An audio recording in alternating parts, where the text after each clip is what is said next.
Hello, magandang hapon sa lahat. So, sensitive itong pag-uusapan, pero nagva-viral ito ngayon, men, eh.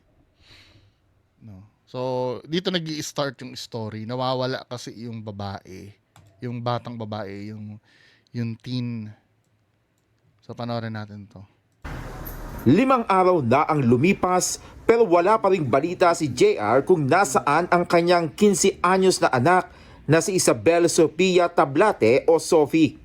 Miyerkules ng hapon nang huli niyang makausap sa messaging app ang anak na pauwi noong Ano nakalagay? Miyerkules ng hapon nang huli Pagka-uwi at bihis mo, una mong gagawin ay magsampay nun damit mo sa terrace. Sabay ka na ba? niyang makausap sa Wait, sorry daddy, naglalakad kami pa uwi from UPTC. Walang jeep. We'll text you later pag malapit na. messaging app ang anak na pauwi noon mula sa eskwelahan sa Quezon City Tagal daw ng kasama ang jeep. 4 na kaklase. Pero sabi ng isang kaklase, pagdating nila sa LRT Santolan Station, nagpunta si Sophie sa isang kalapit na mall sa Marikina City. Sa pagkawala ni Sophie, dito na lamang nalaman ni JR na may matagal na pala umanong sama ng loob sa kanya ang anak. Wala na daw po akong time sa kanya. Hindi na daw ako yung dating daddy. Absent father na daw po ko. Yun po yung mga hinaing niya sa mga Kaya mahalaga yung open communication sa anak no? Diba? Kasi alam mo sa totoo lang, I don't know kung nangyari din sa inyo to.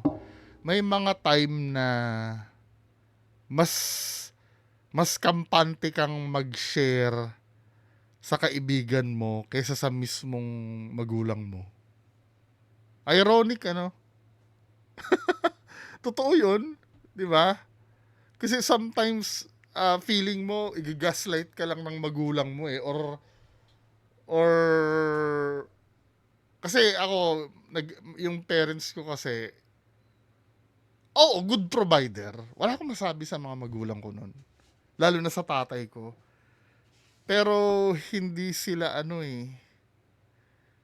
yung alimbawa may nililigawan tapos kakausapin mo, yung alam mo yon, 'di ba may mga ganun na sa amin awkward yung ganun eh. Kahit mismong sa mga kapatid ko pag yun ang pag-uusapan. Kaya buti nga nakasurvive ako sa ganung pamilya eh. Pero wala akong masabi sa tatay ko, good provider. Kaya lang yung pagiging parents kasi silang dalawa ng nanay ko maalaga naman. Nagagalit yun pagka gabi na ako umuwi or ano. Pero sometimes pag parents ka, dapat alam mo yung sistema ng anak mo eh. Dahil ikaw, naging bata ka rin at naging teenager ka rin. 'Di ba? Dapat alam mo din yung focus ka. Hindi ka lang dapat nakafocus na kailangan magkaroon ako ng pera para may makain ng anak ko. Hindi dapat ganoon eh. Beyond dun pa yung pagiging magulang kasi. 'Di ba? Ang madalas na nahihirapan sa ganyan yung mga kapatid nating OFW, 'di ba? Lalo na pag hindi nyo kasama yung anak nyo na lumalaki. Kailangan talaga tandem kayo ng asawa mo nun. Na yung asawa mo hindi pababayaan yung mga anak mo, babantayan mo at ikaw din naman kung may time kakausapin mo na kahit man lang. Ngayon maganda na yung maganda na yung technology natin ngayon. Anytime pwede ka mag-video call, 'di ba? Samantalang nung araw, hindi ko na naabutan to nung araw, sulat, 'di ba? Kinikwento sa akin ng lolo ko noon. Pagka may kamag-anak yung nagtatrabaho sa ibang bansa, sulat. Linggo o buwan ang pagitan bago mo marinig yung gustong sabihin ng mahal mo sa buhay na nasa Saudi or nasa US, 'di ba? Ang tagal. Tapos may time pa na magre-record pa ng boses sa cassette, 'di ba? Tapos yung cassette ang ipapadala. Ngayon puta, kahit nasa kubeta ka, pwede mo i-video call yung nanay mo na nasa ibang bansa eh. Kaya dapat ngayon hindi kayo nahihirapan na masyado. Although mahirap pa rin, 'di ba, bilang parents kasi ikaw lalo na kung nasa ibang bansa ka. May pinagdadaanan ka din diyan na pressure eh. Syempre doon sa trabaho mo, Yung kung paano ka mabubuhay diyan sa ibang bansa, labanan yung pagka-homesick. 'Di ba? Pero hindi pa rin dapat mawawala yung communication mo doon sa anak mo. At saka huwag niyo i-gaslight. Kahit mga sometimes no, wag naman magagalit yung nanay ko. Mahal na mahal kita, mami. Pero naalala ko pag lumalaki ako, pagka may problema ako, palaging pagdating sa kanila walang kwenta. Yung for example, no, ano ba yon? Let's say sa school, no, pag may nakaaway ako sa school, tapos ikikwento ko, sa kanila walang kwenta. Hayaan mo lang, hayaan mo. Yung ganon. Yung ano ba yung tanongin nyo man lang, anong pinag-awayan nyo ba? Ano bang sinabi niya sa'yo? Yung aalamin mo man lang yung detalye, hindi eh. Yung laging sagot sa'yo, hayaan mo na yun, hayaan mo na yun. Nakakabwisit talaga yun. Kaya tuloy, lumalabas na, alam mo yun, ang pagiging parents kasi hindi lang yung kumita ka ng pera eh. Mas lalo na to si kuya, nandiyan ka na sa Pilipinas, yung anak mo kasama muna, tapos parang, di ba? Hindi ko siya sinisisi, no? Actually, ito kadalasan ang nagiging, kahit mga magulang ko, yan din ang naging problem eh. Yan ganyan eh. Yan na sana, dito sa sitwasyon nila, matuto tayo lahat. Para pag dumating na tayo naman yung magiging parents, di ba? Alam na natin yung, kahit pa paano, may idea tayo. Wala namang perfectong tao. Pero sana alam natin yung sistema. Pero dapat alam mo na yung bilang magulang. Dahil ikaw, dumaan ka rin sa pagkabata, naging teenager ka rin, naging dapat alam mo na yan eh. Kabarkada po yan. Kinausap ng Pasig City Police si JR ngayong Lunes para makakuha pa ng mga detalye na makatutulong sa investigasyon. Kinumpirma ng Pasig City Police na may nakuha silang kopya ng CCTV footage noong Miyerkules ng hapon sa isang mall sa Marikina City. Positive naman na lumabas siya coming from one of the malls dito sa area natin. Wala na siyang kasama. Sa screenshot naman ang kuha ng CCTV na ibinahagi ni JR, makikita na naglalakad si Sophie sa may terminal ng tricycle sa Santolan, malapit sa LRT station.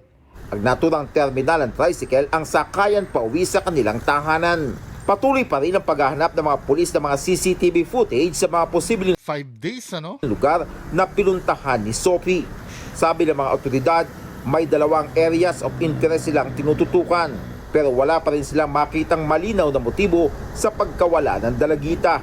Hindi ko muna sasabihin yung exact locations pero along within Marcos Highway sa may Barangay Santolan. Hindi po natin muna masabi kung ano po yung dahilan bakit biglang nag-missing itong ating biktima. Basta sa ngayon, ang focus ng kapulisan ay hanapin itong possible whereabouts, itong location ng ating biktima. Nakausap na rin ng mga investigador ang 3 kaibigan at kaklase ni Sophie. Umaasa si JR na nasa maayos na kalagayan ng anak, kasabay ang pagtiyak ng kanilang pagmamahal at paghingi ng tawad sa mga pagkukulang. Mukha naman maganda ang relationship nilang mag-ama. Siguro talagang nakulangan na lang talaga ng, kasi lalo na pag babae, di ba, ang daming problema niyan. Di ba? May mga crush yan. May mga nanliligaw dyan. Or hindi mo alam, sa school nila may nambubuli dyan. Di ba? Ganda pa naman ang anak mo, sir, oh. Di ba? Sana, wala eh. Shit do happens talaga eh, no? Walang sisihan, men. Pero, ito maging lesson sana sa lahat. Love. Wala pong may galit sa'yo. Ang lahat po gusto safe ka, yun ang una. Ang pangalawa, kung pwede, umuwi ka na. Siguro ang susunod, magparamdam ka man lang, love. Kahit kanino.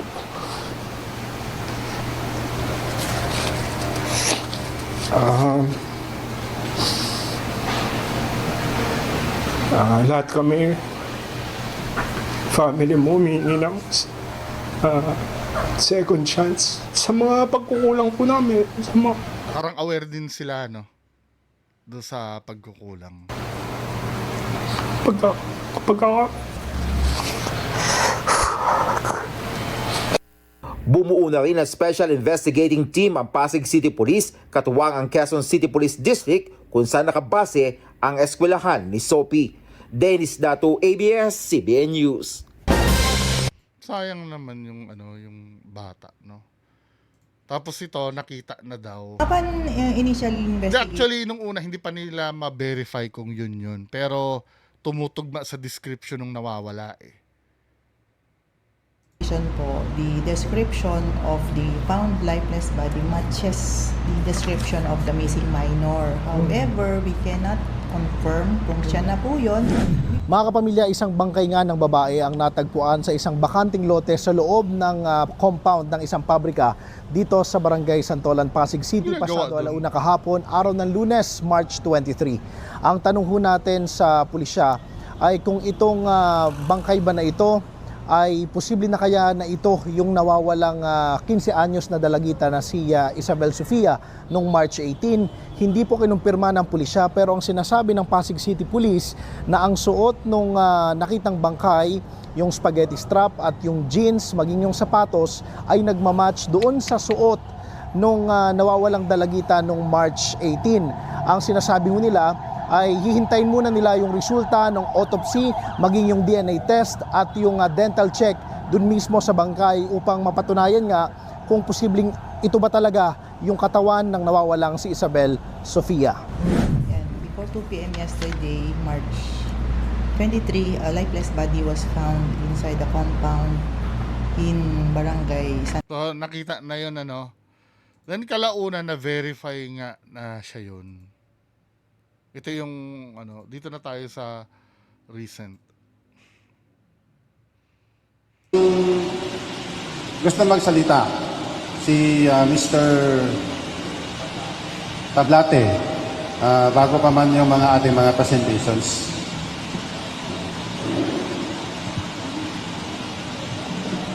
Magandang araw po. Bibilisan ko lang po po. Gusto ko lang po pasalamatan ang kapulisan, una po sa lahat. Ang CIDG, si Mr.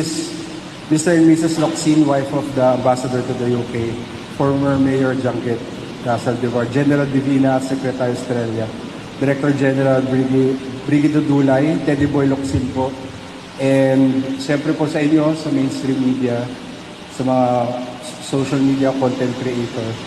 Pero ang pinaka-importante po ay ang Pasig Police sa pangunguna po ni Chief Mangaldan at sa buong Pasig Police Substation 8 sa pangunguna po ni Police Staff Sergeant ng Bausi, si Tayo sa mismong detail. lang po sana po ilabas yun sa media na hindi po nagkulang ang kapulisan, hindi po sila mabagal, hindi po sila paano nila ako tulungan at asikasuhin, matulungan ng anak ko.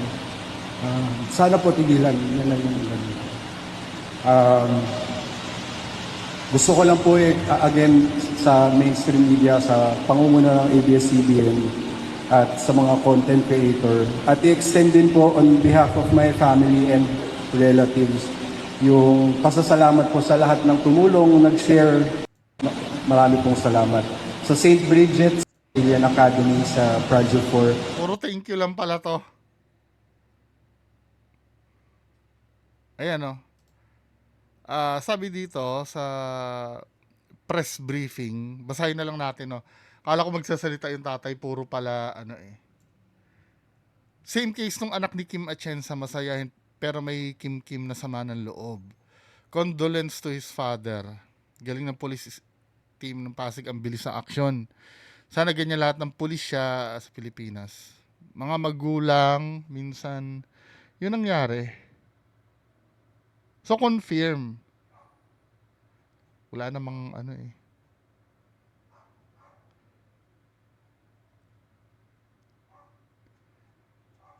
Case closed na daw eh. Anyway, dito nga tayo sa sa update. Puro pa.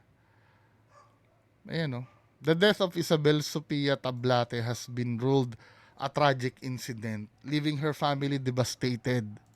Authorities confirmed that walang foul play daw, and the case is being treated as a tragedy rather than a crime.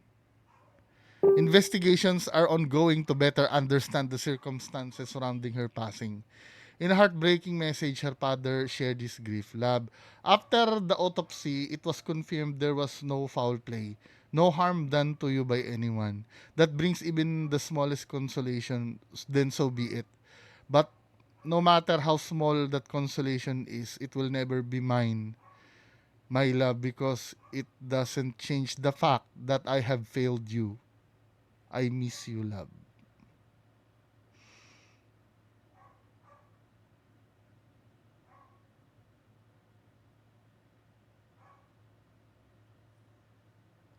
You know, I am heartbroken to say that my love, Isabel Sofia Tablate, has passed away. I feel deep regret and wish I had more time with my love. I miss you, love, more than words can say, and I will long for you every day for the rest of my life. Daddy is so sorry for failing you. I will carry the pain with me always. Bantayan niyo yung tatay, ha. Wala eh.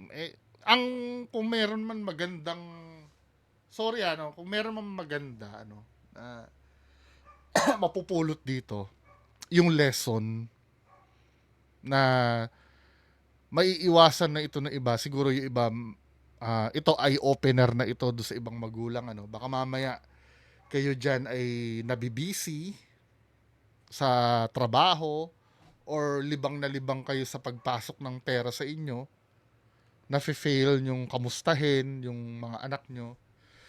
Katulad ng sinabi ko nung una, ang pagiging parent or parents ay hindi lang sa pagpo-provide.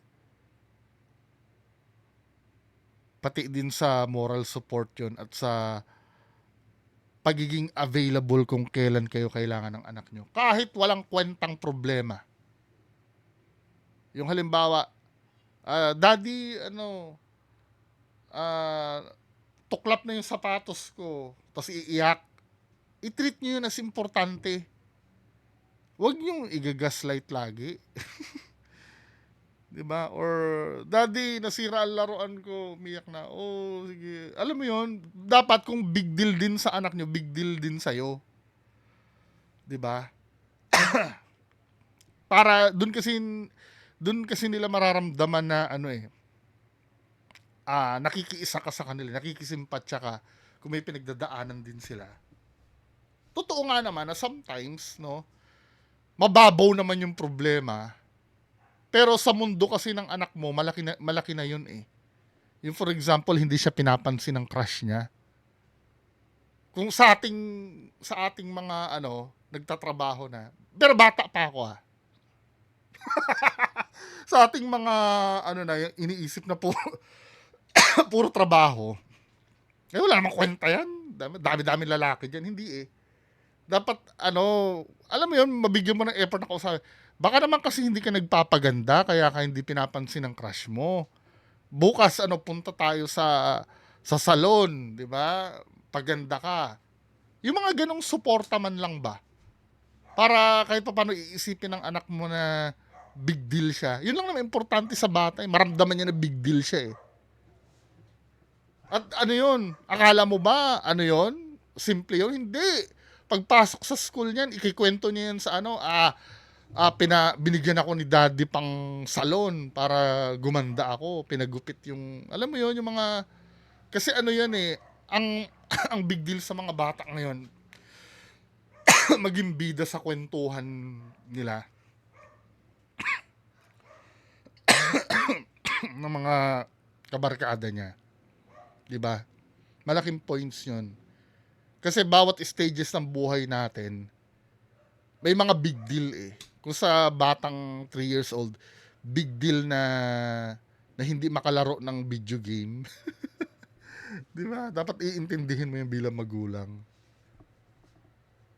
'Di ba, Mamang Men? Wala eh. Sana lahat pare-pares tayong matuto dito at hindi na kahit kailan maulit. So yun lang ang pag-uusapan natin ngayon. Magandang hapon sa inyong lahat. Bye-bye.